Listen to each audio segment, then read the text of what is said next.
새해가 밝았지만 경제 전망은 그렇지 못합니다. 올해 세계 경제 성장률에 대해 국제통화기금 IMF는 2.7%, 경제협력개발기구는 2.2%로 전망했습니다. 지난해에 비해 더 낮아진 전망치입니다. 게오르기에바 IMF 총재는 새해 첫날 올해 전 세계 경제의 3분의 1이 불황에 빠질 것이라고 암울한 경고를 표명했습니다. 우리 경제 상황도 전반적으로 지난해보다 악화될 것으로 보입니다. IMF는 우리 경제 성장률을 2%, OECD는 1.8%로 전망했고 KDI와 산업연구원을 비롯한 국내 정책연구기관에서도 1.6%에서 1.8%에 머물 것으로 내다보고 있습니다. 현장에서 체감하는 우리 기업은 무려 1.2% 수준에 그칠 것으로 예상하고 있습니다. 코로나 팬데믹을 극복하기 위한 각국의 대규모 재정 지원책은 불가피한 정책 수단이지만 막대한 통화 공급으로 돈의 가치를 하락시키는 대가를 지불해야 했습니다. 생산과 소비의 증가폭보다 통화량의 증가폭이 커지면 돈의 가치의 하락으로 인해서 인플레이션이 발생하기 마련입니다. 인플레이션이 심화되면 특히 저소득층의 생계가 더 큰 위협을 받게 되므로 정부로서는 민감하고 적극적으로 대응해야 합니다. 가계부채가 여전히 높은 수준이고 생산과 소비가 부진하지만 금리 인상으로 물가 상승률을 억제해야 합니다. 고물가와 고금리에 더하여 경기 침체 우려가 지속된다면 기업은 투자를 유보하고 소비자는 저축 여력이 감소할 뿐만 아니라 미래 소득의 감소를 고려하여 소비도 줄이게 됩니다. 일자리 감소와 정부 재정 부담의 증대는 이어지는 결과일 뿐입니다. 우리 경제의 설비 투자는 지난해에도 2.7% 감소하였는데 올해에도 0.3% 감소할 것으로 전망합니다. 지난해보다 비관적인 올해 경제 전망의 동인에 달리 고려해야 할 부분도 있습니다. 국내 경제와 세계 경제의 불확실성의 증대입니다.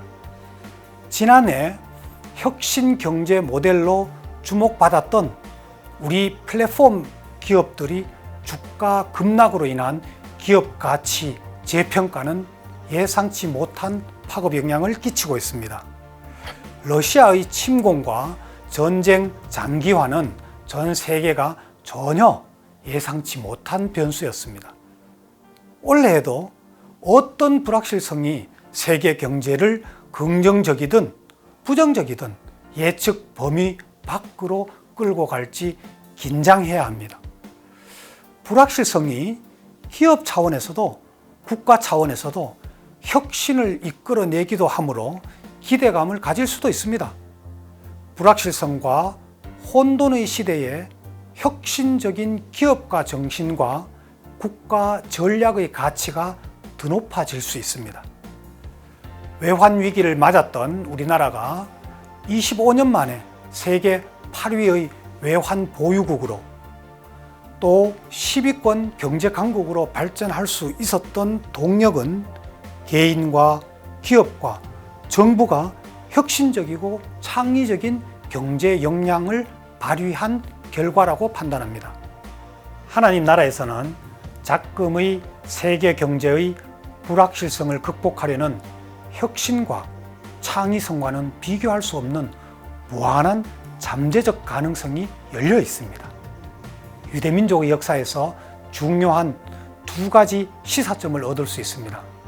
하나는 위기와 침체의 시기에 하나님의 존재와 능력을 갈구하는 민족의 공감대가 높았던 점입니다. 이집트와 바벨론 포로 시기에 하나님을 향한 외침이 높았습니다. 다른 하나는 하나님의 나라를 혁신적이고 창의적인 도전이 표면적인 난관을 극복한 후에야 결실을 얻는다는 점입니다. 유대민족이 40년 방황한 후 건너가려는 가나안 땅이 외향적으로는 꿀과 젖이 흐르는 땅이 아니라 이방신들을 섬기며 타락한 이방 민족들이 오염시킨 땅이었습니다. 기독교인도 소나기가 쏟아질 때에는 피해야 합니다. 그렇지만 하늘과 주위를 살펴서 우산을 펴거나 이동해야 합니다. 경제 불황기에 기업이 투자를 미루고 산에 유보금을 쌓아두는 것이 능사는 아닙니다.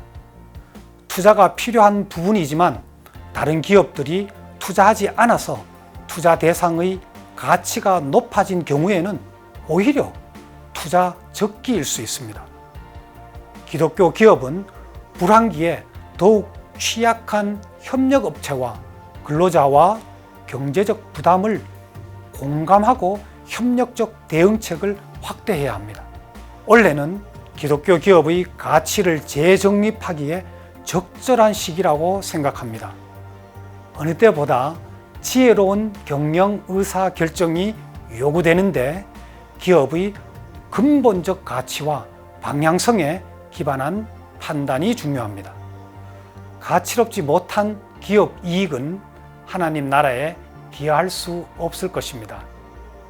비용 절감, 자금 조달, 사업 및 인력 구조 조정, 생산성 향상, 투자 전략 재구성 등의 기업 경영 전략이 양적인 측면보다 질적인 측면에서 정립해야 할 시기입니다. 기독교인 소비자 개인은 소비를 줄이는 것만이 능사가 아닙니다. 불필요한 소비는 더욱 줄이고 필요한 소비는 오히려 더욱 늘리는 분별력을 높여야 합니다. 하나님 나라의 가치를 이루어가는 선한 기업의 상품과 서비스에 대한 소비는 늘려야 합니다. 소비자의 소비 주권을 적극적으로 발휘하여 경제의 선순환 구조를 이끌어야 합니다. 공급 과잉 경제에서 적정 공급 경제로 환경과 자원을 관리할 수 있도록 소비자의 권한과 책임성을 높일 시기입니다. 우리 경제는 하나님 나라에서 창의적으로 이루어 가야 할 체계이지 주어진 정답을 막연히 찾는 일이 아닙니다. 우리가 기독교인의 영적 분별력으로 경제의 선순환 구조를 세워 가야 합니다.